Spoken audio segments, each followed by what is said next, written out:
Sure. Okay. So ask me a question. What do you and where do you see YouTube in, like, let's say 5 years? Because now it makes content which can be like a game show, for example, or a channel such as Mr. Beast, who makes large scale productions of games, but that wouldn't have existed 10 years ago to people. But where do you see it now in 10 years?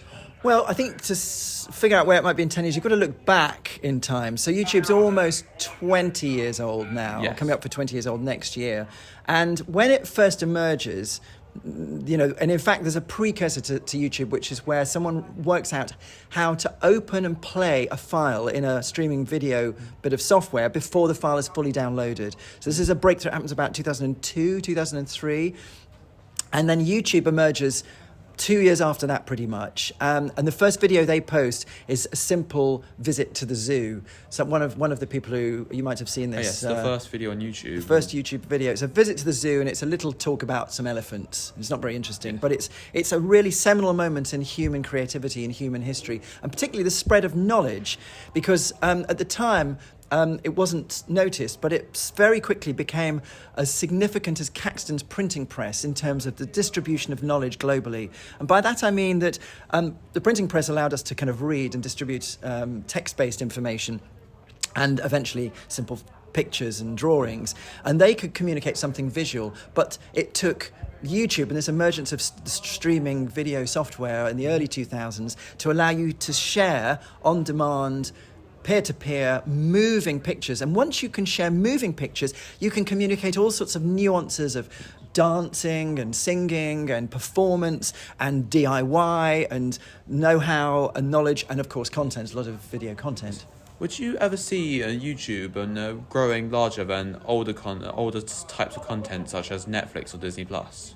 Well, in many ways, it's already bigger. I mean, they were playing catch-up. So Netflix at that time is only a bit like Blockbuster Video, where they started in the 90s, Netflix, I think, or early 2000s. Yes, shipping films originally. Shipping films originally, exactly, as Blockbusters started doing and then sort of withered away. And so then they were playing catch-up once YouTube had been around about 5 years, where they realised they needed to pivot into on-demand video through investing in huge amounts of server space and bandwidth. That's their biggest costs. And same for Disney as well.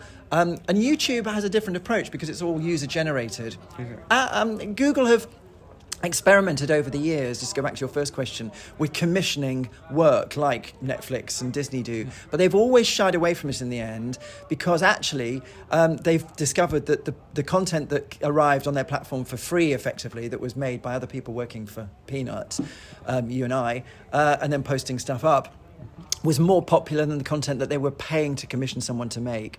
So these paid shows never really worked for them. They sometimes connect the content creators with brands, and they try and get the brands to pay for it, and then it's brand driven, and there's pre-roll and sponsors, pop-ups and sponsorship, and in embedded video advertising in it to pay for it.